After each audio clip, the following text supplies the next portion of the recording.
हथियार डाल के हाथ ऊपर करके बाहर आ जाए।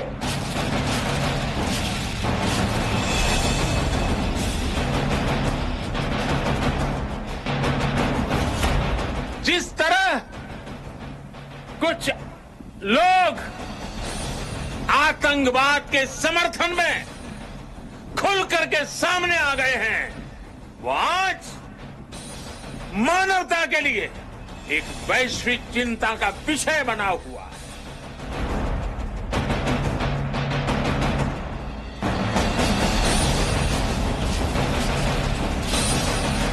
आतंक के खिलाफ दुनिया को सतर्क करने की गंभीरता भी है और आक्रोश भी।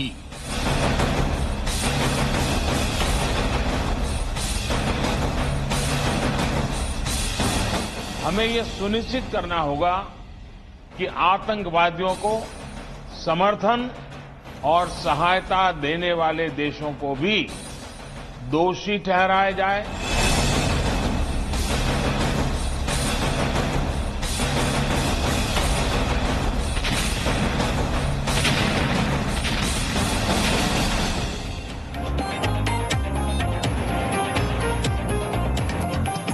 तो आतंकवाद के खिलाफ भारत का संकल्प दृढ़ है। सेनाध्यक्ष जनरल नरवणे ने पाकिस्तान को चेतावनी दी है कि अगर आतंकवादियों ने एलओसी की लक्ष्मण रेखा को लांघने की कोशिश की तो सेना उन्हें नहीं छोड़ेगी। एलओसी पार करने वाले आतंकियों का अंत निश्चित है। और ऐसे में आज की बहस के हमारे 5 बड़े सवाल ये हैं कि नगरोटा नीति ही क्या पाकिस्तान का इलाज है। आज की बहस का दूसरा सवाल, पिन पॉइंट स्ट्राइक से क्या खत्म होंगे आतंक के अड्डे। पाकिस्तान फिर पुलवामा जैसे हमले की साजिश रच रहा है क्या? क्या यह पुलवामा पार्ट 2 हमले की तैयारी है? पाकिस्तान पर एक और सर्जिकल स्ट्राइक क्या जरूरी है? इमरान के दुष्प्रचार का जवाब क्या स्ट्राइक है? और बहस की शुरुआत करते हैं। और आज की बहस में जो मेहमान हमारे साथ शामिल हैं उनका परिचय मैं आपसे करा दूं। हमारे साथ इस वक्त जुड़े हुए हैं मेजर जनरल एसपी सिन्हा, रक्षा विशेषज्ञ हैं, इफ्तिकार मिसगर हमारे साथ हैं, सैयद अब्बास हमारे साथ जुड़े हुए हैं, साथ ही साथ बीजेपी के प्रवक्ता इकबाल सिंह हमारे साथ हैं। मेजर जनरल एसपी सिन्हा, आपसे शुरुआत करते हुए, एलओसी पार करने वाले आतंकी जिंदा नहीं बचेंगे, ये सेना प्रमुख का ये 2 टूक संदेश, क्या यही अपनाना होगा और यही पाकिस्तान का इलाज? एकदम सेनाध्यक्ष ने, जनरल नरवाने ने एकदम सही वक्तव्य दिया है। देखिए, संस्कृत में कहावत है, सठम साठ्यम समाचरित। जो सठ की भाषा समझते हैं उनको सठ की भाषा समझाने की जरूरत है, क्योंकि उनको और कोई भाषा समझ में नहीं आती। 1947 से हमने प्रेम का संदेश दिया, वो पाकिस्तान के समझ में नहीं आई, क्योंकि ये भाषा, प्रेम, इंसानियत, मानवता, ये सब शब्द उनके डिक्शनरी में, शब्दावली में है ही नहीं। वो एक ही भाषा समझते हैं। डंडा मारो जब तक, तब तक वो ठीक रहते हैं। जहां आपने थोड़ा स्पेस दिया वहां वो बॉर्डर करके एक्सपोर्ट करना, आतंकियों को एक्सपोर्ट करना शुरू कर देते हैं। जनरल नरवाने का वक्तव्य बहुत साफ है कि जिस तरह से आज देखिए कि जितने आतंकी जैश ए मोहम्मद या लश्कर तौबा ये टॉप कमांडर बनाते हैं जम्मू कश्मीर में, 6 महीना के अंदर हम लोग उनको हुर के पास भेज देते हैं। यही तो उनकी इच्छा है कि हुर से मिलना चाहते हो तो हम भेज देते हैं। तो लीडरलेस, ये जितने आतंकवादी संगठन है जम्मू कश्मीर में, उसको हम लोग लीडरलेस कर रहे हैं। ये बहुत सोची समझी रणनीति है, क्योंकि एक कोई दुश्मन की सेना तब तक लड़ती है जब तक उसका राजा जिंदा है। राजा यदि कैद हो गया, मर गया, तो सेना खुद में खुद सरेंडर कर देती है।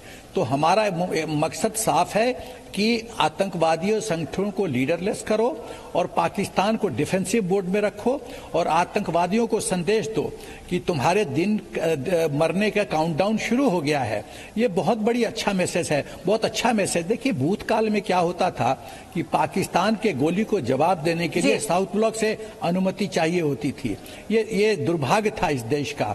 अब ऐसा नहीं है। ये भी है मेजर जनरल एसपी सिन्हा कि पाकिस्तान जो है वो कह रहा है कि ये तो एक्स्ट्रा जुडिशियल किलिंग्स हो रही हैं भोले भाले कश्मीरियों की, और जुडिशियल इंक्वायरी की मांग की जा रही है। इफ्तिकार मिसगर, ये भोले भाले कश्मीरी हैं जो कि AK-56 के साथ आए थे, AK-47 के साथ, कंबल, पूरी तैयारी के साथ, पिस्टल्स थे, हैंड ग्रेनेड्स थी, जो कि पाकिस्तान में बनी है, चीन में बनी है। देखिए, बहुत ही संजीदा और बहुत ही पेचीदा मसला बन गया है ये जम्मू कश्मीर। हम बारहा कहते आए कि जम्मू कश्मीर का मसला पॉलिटिकल मसला है, इस पे बात होनी चाहिए। ये जो एनकाउंटर्स हो रहे हैं, ये जो सीज फायर वायलेशंस हो रहे हैं, ये जो बॉर्डर टेररिज्म की बात चल रही है, ये आज पहली बार नहीं हुआ है। हम पिछले 30 साल से विटनेस कर रहे हैं कि हर इलेक्शन पे, हर 15 अगस्त पे, हर 26 जनवरी पे, हर कोई मखसूस डेट पे ऐसी ना कोई ऐसी कार्रवाई होती है। मसला डिबेट करने का ये नहीं कि हम किसी को भड़काएं और किसी को गाली दे के अपनी कुर्सी बचाएं। मसला ये है कि अगर हम बात करेंगे तो वो बात देश हित में हो, वो बात दुनिया के हित में हो। हमारी जो नीति रही है, इफ्तिखार मिसगर जी, जो रही है, देश हित क्या ये है कि आप सुरक्षा बलों की पीठ नहीं थपथपाई जाएगी और पाकिस्तान की निंदा नहीं की जाएगी, इसी में देश हित है? देखिए अभी जनरल साहब बोल रहे थे कि लीडर लेस कर देंगे हम इनको। जो बहुत बड़े लीडर आज पाकिस्तान में बैठे हैं, उनको अफगानिस्तान कंधार में किसने छोड़ा था? इसी भारतीय जनता पार्टी सरकार ने छोड़ा था। आज सर्जिकल स्ट्राइक कहां पे की जाती है? एक मखसूस कैंप पे की जाती है। अगर दम की बात है तो जंग करिए ना। देखिए हर एक मुद्दे का मसला होता है, ये होता है कि the solution of every problem is talks. जंग के बाद भी बात ही होती है। अब ये नया ही किस्सा बना है। तो आप इफ्तिखार मिसगर आप ये कह रहे हैं ना कि संवाद होना चाहिए पाकिस्तान के साथ। ठीक है, मैं आपसे रिएक्शन लूंगी, लेकिन इससे पहले सईद अब्बास जी को भी यहाँ पे जोड़ लें। सईद अब्बास जी ये कह रहे हैं कि बात होनी चाहिए पाकिस्तान से। किससे बात करें? ये जो ट्रक में सवार होकर आतंकी आते हैं उनसे बात की जाए, इमरान खान तालिबान खान से बात की जाए, या फिर सेना से बात की जाए? वहां पर किससे बात की जाए? मीमांसा जी, मैं आपकी बात सुन रहा था। जब मैं इफ्तिखार साहब को सुना, मुझे महात्मा गांधी का एक कोट याद आता है, an eye for an eye will make the whole world blind.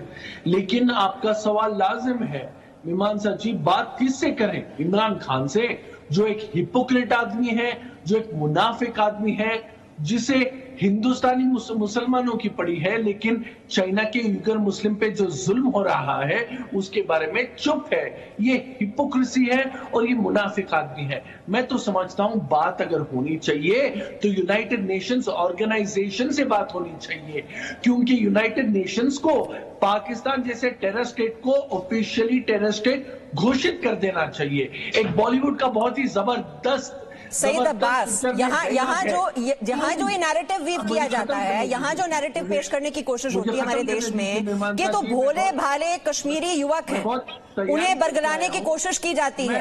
ये तो होम ग्रोन टेररिस्ट हैं जिन्होंने पुलवामा हमले को अंजाम दिया। उनके बारे में भी तो कुछ बोलिए ना सईद अब्बास जी। मुझे खत्म उनके बारे में चुप्पी क्यों? अरे मीमांसा जी, मुझे खत्म करने दीजिए। हाँ, एक मशहूर बॉलीवुड पिक्चर में एक कहावत है कि तुम दूध मांगो हम खीर देंगे, तुम कश्मीर मांगो हम चीर देंगे। ये आतंकवादी लोग बस यही हल समझते हैं। ये क्या समझते हैं कि ये ऐसे ही आ जाएंगे?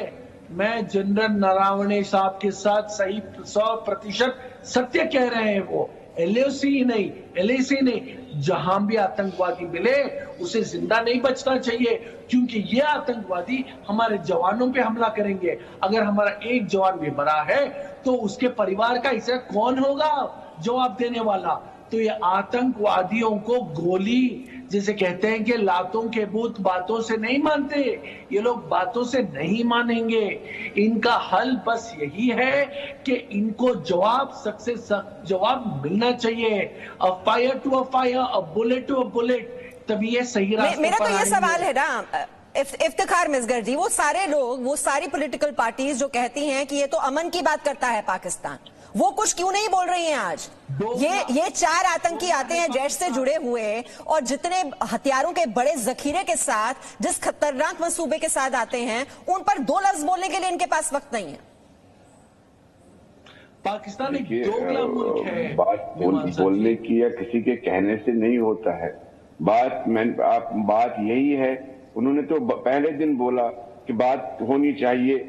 जम्मू कश्मीर का मसला एक पॉलिटिकल मसला है, इसको पंजाब टेररिज्म के साथ ना मैच किया जाए, इसको असम टेररिज्म के साथ ना मैच किया जाए। ये बिल्कुल पॉलिटिकल मसला हुआ और जेन्युइन मसला है। इस पे पहले कश्मीरियों के साथ बात होनी चाहिए। कश्मीरियों को आज तक ये सरकार कॉन्फिडेंस में नहीं ले पाई। अब अगर कोई ग्रुप आगे आ गया तो वो गैंग हो गया। अब अगर कोई लोग कॉन्स्टिट्यूशन के दायरे में बात करना चाहते हैं तो वो गैंग हो गया। ये सरकार क्या कर रही है, इसकी नीति क्या है? देखिए, भूटान आज हमारे साथ नहीं, चाइना आज हमारे साथ नहीं, इफ्तिखार मिसगर जी, आज पाकिस्तान की बात कर लीजिए ना। हमारे साथ हम ये 10-15 मिनट की डिबेट होती है, उसमें भी आप उसको डाइवर्ट करने की कोशिश करते हैं इकबाल जी। और ये जो दुष्प्रचार किया जा रहा है पाकिस्तान की ओर से, उस पर कुछ कहने के लिए ये लोग तैयार नहीं है। वो पाकिस्तान की ओर से कहा जा रहा है कि वहां पर सिविलियंस को टारगेट किया जा रहा है, लेकिन यहाँ जो सिविलियंस मारे जा रहे हैं उनकी सुध लेने वाला कोई नहीं है। इकबाल जी, बात यह है कि एक कहावत है, हत्था बाज करारियां बैरी मित न होए। अगर हम शक्तिशाली नहीं होंगे तो दुश्मन भी जो है वो दोस्त नहीं बनेगा। ये जो कश्मीर की राग अलाप रहे हैं, जो पाकिस्तान से बात करने की बात कर रहे हैं, इनको याद नहीं कि 1947 में ही महाराजा हरि सिंह ने जम्मू कश्मीर जो है भारत में शामिल कर दिया था। और उसके बाद जो पाकिस्तान ने ऑक्यूपाई किया हुआ कश्मीर है उसको हमने लेना है। और ये देश के अंदर कोई भी व्यक्ति हथियार लेके वारदात करने के लिए घुसेगा तो उसका अंजाम वही होगा जो कल हुआ है। किसी को भी भारत के कश्मीर में अमन शांति को भंग करने की हम आज्ञा नहीं देंगे।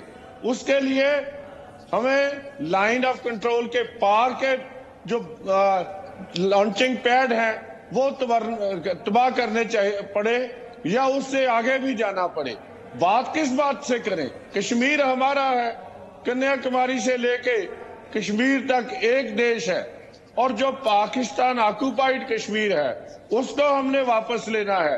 ये मसला है। अगर वो प्यार से देते हैं तो ठीक है, नहीं तो ये हम लेके रहेंगे। ठीक है। मेजर जनरल एसपी सिन्हा, एक और ये पिन पॉइंटेड स्ट्राइक का वक्त क्या आ गया है? Balakot strike part 2। एकदम पिन पॉइंट का मतलब मैं समझाना चाहता हूं। पिन पॉइंट स्ट्राइक का मतलब होता है कि मान लीजिए कि 3 बिल्डिंग बगल बगल में है और बीच वाले बिल्डिंग को हमको ध्वस्त करना है, बर्बाद करना है, तो एग्जैक्ट उस बिल्डिंग का जो बीच वाला बिल्डिंग का जो कोऑर्डिनेट्स है, लॉन्गिट्यूड, लैटिट्यूड, लोकेशन, एग्जैक्ट वो कोऑर्डिनेट हम या तो मिसाइल में या अपने जो गन सिस्टम है उसमें लोड कर देते हैं और ऑटो नेविगेशन मोड के साथ जो हमारा जो मिसाइल वगैरह है वो जाके उस टारगेट को पूरी तरह से बर्बाद कर देता है और बाकी टारगेट को बर्बाद नहीं करता है। इसको बोलते हैं pin point strike. Pin point का जो एक्यूरेट कोऑर्डिनेट्स है लॉन्गिट्यूड लैटिट्यूड का, वो सैटेलाइट के माध्यम से, जियो स्पेशियल सैटेलाइट्स के माध्यम से वो कोऑर्डिनेट्स हमें मिल जाता है और हम इस तरह की कार्रवाई करते हैं। पहली बात तो ये है।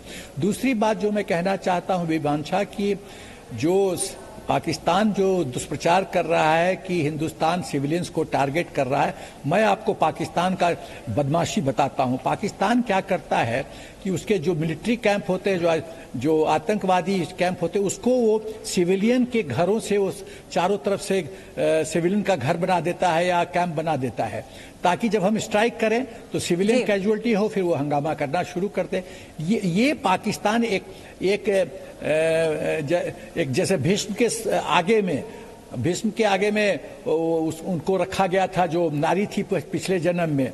जी मेजर जनरल एसपी सिन्हा, ये जो चालबाजी कितनी कर ले पाकिस्तान और कितने ही खतरनाक मंसूबे हों, लेकिन भारतीय सेना पूरी तरह से तैयार है। कृष्णमोहन मिश्रा भी हमारे साथ हैं। कृष्णमोहन मिश्रा, ये तो बोल चुके हैं सेना प्रमुख जनवरी 2020 में भी कि अगर उन्हें इंस्ट्रक्शंस दी जाती हैं तो पीओके पर एक्शन करने के लिए पूरी तैयार है भारतीय सेना। और एक बार फिर से ये संदेश दोहराते हुए उनका 2 टूक संदेश कि अगर आतंकी एलओसी को पार करेंगे तो फिर बचेंगे नहीं। भारतीय सेना की इस समय जो तैयारी की है एंटी इन्फिल्ट्रेशन ग्रिड की, वो बहुत शानदार है और उसका असर भी नजर आ रहा है। ज्यादातर घुसपैठिए बॉर्डर पर ही एलओसी पर ही मारे जा रहे हैं। पिछले 10 दिनों की ही आप घटनाएं देख लें, उसमें कई सैनिकों को भी वीरगति मिली, लेकिन एंटी इन्फिल्ट्रेशन ग्रिड जो है बहुत शानदार है और आतंकवादी घुस नहीं पा रहे कश्मीर के रास्ते में। अभी जो कल वाली घटना है इसमें ये आई बीच से घुसे, यानी जम्मू की तरफ से घुसे और वहां से कश्मीर की तरफ जा रहे थे, लेकिन इंटेलिजेंस नेटवर्क भी बहुत तगड़ा है। और उसकी वजह से पुख्ता इंटेलिजेंस थी और जरा सा आगे जाने पर ही टोल नाके पर घेर कर इनको मार दिया गया। मतलब ये है कि सेना की जो कार्रवाई है वो आगे आने वाली सर्दियों के लिहाज से पहले से तैयारी कर ली गई थी। इस चीज की भी आशंका थी कि पाकिस्तान पूरे नवंबर में अगले 10 दिन 15 दिन तक लगातार बहुत बड़ी कार्रवाइयां करने की कोशिश में है, उसने तैयारी की है।